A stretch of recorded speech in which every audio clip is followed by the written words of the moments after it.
So St. George, Utah is one of the fastest growing metropolitan areas in the country. Actually, arguably the fastest. Well, I guess depending on when you're watching this video, right? But, so that means there's a lot of people coming here because they've heard it's such a great place to live. So we're going to ask the question, is St. George overrated? Are what they're hearing not true? That's what we're going to discuss right now. So stay tuned.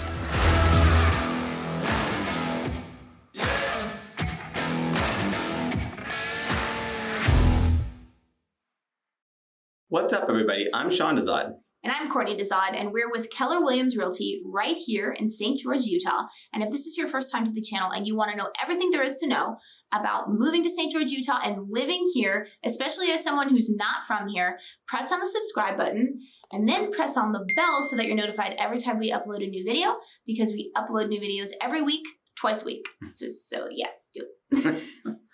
And if you're watching this video, you're probably thinking, oh, wow, Sean, I love St. George. I love the red rocks. I just love the year-round weather. I just can't wait to move out there now, but I'm not there. I don't know anything about it. And I totally get that. That's why you want to reach out to us, because we can be your eyes and ears on the ground.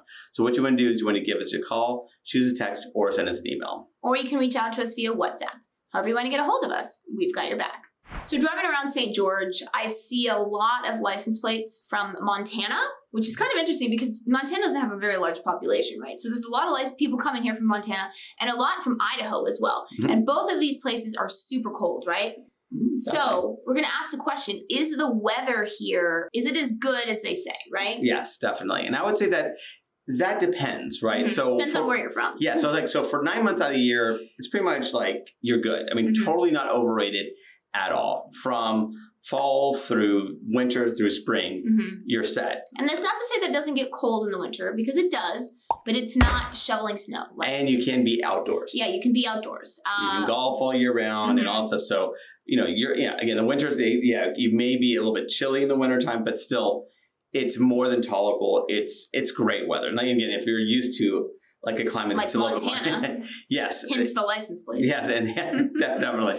So that if you're used to something like that, then obviously this weather is even that much better. So mm-hmm. For sure, not overrated at all for 9 months out of the year. Yeah. Now, where that overrated part might come into play here is in the summer, because mm-hmm. Really, and it depends on where you're coming from. Mm-hmm. If you're coming from an area, and again, this is the vast majority of the country, if not the world, where the summers are brutal. Like, let's just be real. Like, the summers and winters are brutal throughout the world. Yeah. Except for a few places that really do. It's actually rather pleasant. But so if you're coming from like Texas, Florida, like honestly, East Coast is brutal in the summer.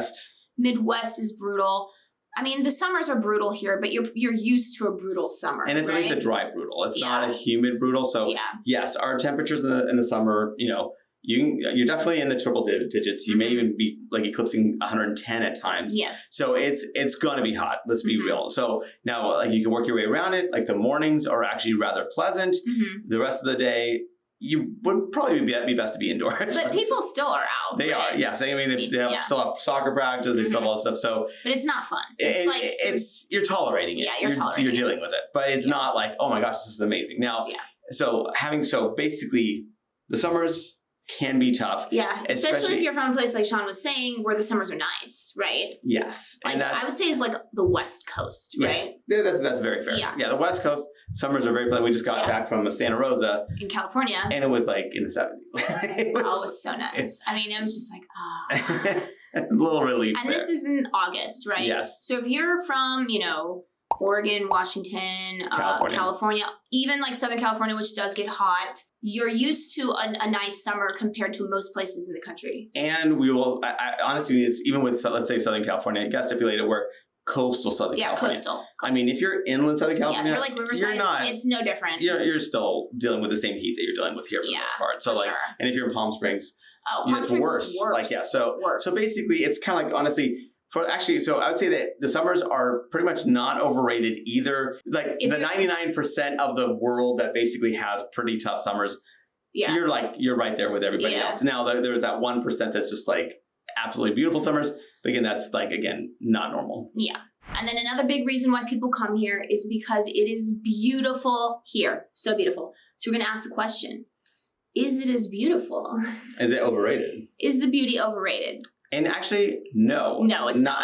Honestly, it's actually more beautiful than you think. Honestly, it is underrated in my opinion. Like it's textures don't do it justice. No, honestly, it's a kind of like I was actually showing a house in Cayenta, which again, it's kind of this. I'm coming from Southern California. I love me some ocean views, right? Like I just love, ocean views are something you're born with as far as like striving for. Love it. However, having said that, some of the views of some of these homes in Cayenta, which so you have to see where that is. This Cayenta is kind of like in Ivins. So it's up in Ivins, and it's by the Red Mountain, which is just this phenomenal rock, basically formation kind of thing. Yeah, it's cliffs. It's just like so insane. It's like just so dramatic. Yeah, like you're just going. This does not feel like you're on Earth almost. It feels like you're on Mars for sure. Yeah. So basically, some of these homes have these absolutely beautiful like views of the Red Mountain. So these red cliffs. Yeah. And I was just thinking. I remember thinking to myself, going, I don't think I would actually take an ocean view over this because this is just to go home and open your shutters or whatever and just look out to this Red Mountain, or just wake up in the morning to these the Red Mountain. It would be just unbelievable. So I would have to say that again, it's so beautiful here, and the red rocks don't even hear. Like if you just hear about red rocks, like what does that mean? Yeah, it's a different thing to hear about it than another thing to actually see it here. Yeah. You're going, wow, that's really amazing. Now, if these rocks were like brown, like kind of like more desert kind of feel, definitely changes that whole vibe altogether. But just again, that Martian kind of landscape is just kind of unbelievable. And then I will say another thing about living here too is that the ecological diversity here is crazy. I mean, 45 minutes away, you are in Pine Mountain, which is pine trees. It's 7,000 feet elevation. Totally different, landscape than what you're used to in St. George. I mean, even out in Veo, which is like 20 minutes away, it looks 45 minutes to Cedar City. Oh yeah, 45 minutes to Cedar City. And then obviously Zion is still, I mean, it's not like, it's like more deserty, but still you feel, which is only 45 minutes from here, right? It's a different type of beauty, right? You're just getting so much different types of beauty so close to you. It's a little bit overwhelming in a way because you're just like, you can so much offering you in terms of the beauty of the landscape. Yeah, and it's not like what you think, like when people think of normal natural beauty, they think of like tropical rainforest or whatever. We obviously don't have that here, but what you have here as far as these geologic, like just amazing attributes, again, it's like unparalleled. It is, for sure. So another big reason that people come here is because Utah is a business-friendly state, right? So what would you say? Is that overrated? Like, is it as business-friendly as they say? Like, what are the pros and cons of doing business in Utah? Well, I would say, as they say, probably. Okay, I would actually, this is a little hot take here. It's probably overrated as far as the business friendliness. Not to say that it isn't business friendly, but again, you think of Utah, red state, you could do anything you want, like my home, my plot of land, I could do whatever I want. No, like, there are restrictions and all that other stuff. It's not like... He's specifically talking about like vacation rentals. Yeah, or I mean, honestly, a lot of these homes are in associations that's too, true. Right? So it's kind of, and not that that's a governmental thing, but it's like, if it's your home, you think you can do what you want. You do have associations. You do have like zoning restrictions. And like, so for basically, if you're like thinking about, I'm going to do Airbnb in my house.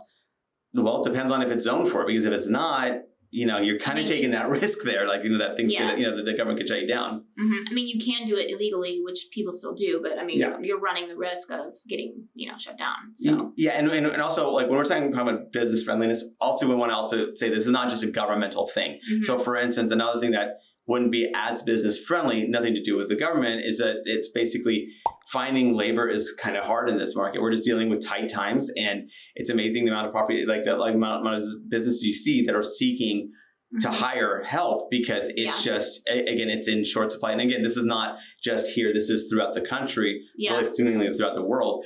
But it is a thing that basically is kind of, let's say, like putting the brakes on growth a little bit, just because obviously you need good people to help you with your business. Yeah, and I would say at least at this moment, I'd say like the worker shortage is exacerbated here because it's obviously like a smaller pool of talent, right? It's just not as many people here, and then workers can also be quite expensive. I mean, some of the things, like if you want done, like it's going to cost you, right? So I would say that is something that goes along with opening a business here. Yeah. So again, people work around it, like businesses are still doing well. It's just at the same time, you got to understand that it's not just smooth sailing, and everything's going to be like, rainbows and unicorns kind of thing. And I will say though that it is, I mean, it's, if you come from a place that's less business friendly, a lot of times you're fighting, the government hates business, right? And they're against you. Whereas here, the government, it's pro-growth, pro-business, they're working with you, right? Yeah, you feel almost like you almost have a partner rather than an adversary. Like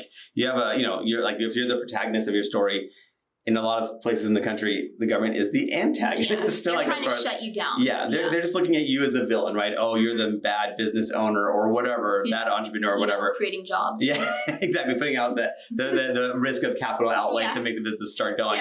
Yeah, you're the bad guy, right? Like a lot of. So here, you definitely do not have that vibe. You definitely feel like the government's on your side. It's just that it does, again, it's not like, again, the pool of talent, I guess, especially in these times, is a bit more limited. Yeah. And again, of course, you just can't do anything you want to with your property. For sure. And then also, you always have to deal with, water restrictions here, because, obviously that is... We are in a desert. Yeah, we're in a desert, so that is an issue as well. Like, it's not like you can just come here and open a water park or something like that. Exactly. But you can apparently open a lot of car washes. Well, I don't know. They put a ban on it recently, so... Well, there's plenty of car washes. Don't worry. You're safe from that perspective. Mm-hmm. And then I'd say another reason why people move to Utah, and, really any red state, is because they're looking for a place where you have more, personal freedoms. Like, freedom is more, I would just say, maybe respected. And I would say that here, people are pretty, like, live and let live, right? Like, as long as you're not hurting anyone, I would say that, personal freedoms, whether you're, it's like religious freedom or, pro Second Amendment, like, people are just like, whatever, it's a free country, right? Yeah, definitely. I would definitely say that from that perspective, you are, again, it's not overrated for sure. Yeah, for sure. But that being said, I would say, obviously, whether or not you want to consume alcohol, that is a personal freedom. And that is restricted here. It's not to say that you can't find bars and breweries and all that stuff here, but... Or liquor stores. Or liquor stores, but it's state liquor stores, right? You have to go to the state-run liquor stores. There's like 4 of them, I think, in St. George area, I think. Yeah, you have to go to the state-run liquor stores if you want to get anything over... harder liquor. Yeah, over like 5%, I think. Actually, so that's even more wines even. So, basically, if you're coming from a different state, you're kind of used to, okay, you go to the grocery store, you have... anything you want. You just go through these aisles and you have tons of options there. Mm-hmm. And of course, you can go to liquor stores, which are all over the place. Here, again, we have these state-sponsored liquor stores, which are like just a few of them. Mm-hmm. And then the grocery stores, you can have beer, basically, at these stores. And that's kind of almost it as far as the alcoholic options. Yeah. Or the alcoholic options. Some of the breweries, like, they actually are allowed to sell higher proof. So they'll sell, like, some wines. They'll sell some of their own harder alcohol that they make. But those are obviously, like, limited. And then you have to know that the state liquor stores are actually much more expensive too. They have a very large tax, which is why, if someone's having like a big party or something, they'll probably drive to Mesquite, which is in Nevada, and right there. And it's cheaper, and there's no restrictions or anything like that. Yeah. So I guess that is true. There are restrictions to alcohol. Yeah, again, I wouldn't say it's a personal freedom restriction. So this isn't a violation of your personal freedoms because you're free to drink. So no one's like telling you can't. It's just that it's a little bit more difficult to get said beverage. Mm-hmm. So here's something that is definitely overrated here. Like, people think, it's Utah, it's cheap in terms of housing, in terms of just regular cost of living.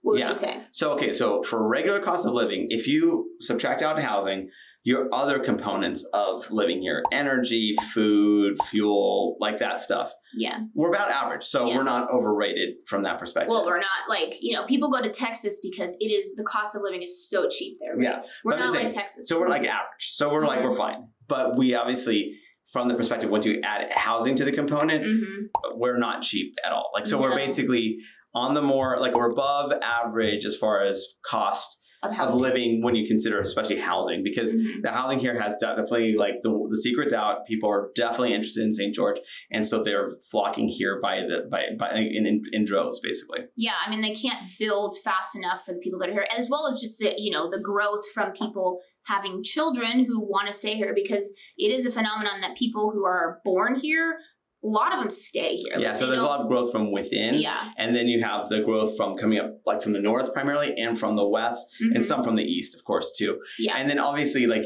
as far as the building, I think that would be much less of an issue if we could build with no restrictions at all. But we do have water that does slow down our rate of growth. So there's a limited supply here. here for sure. So the most important of why people from anywhere in the world would come to St. George, Utah. Yes. Okay, so this is what is not overrated at all. It definitely meets your expectations. The amount of soda shops that are here in St. George. Actually, it would exceed one's expectations. Like, blow things out of the water. We have so many different soda shops here and different brands and stuff. So you have tons of variety, tons of options. Open on Sunday. There is that. So so you got to plan your soda shops accordingly. Like you're getting your fix that way, but if you're looking for soda shops, we have you covered here in spades. For sure. So that's it. That's our video.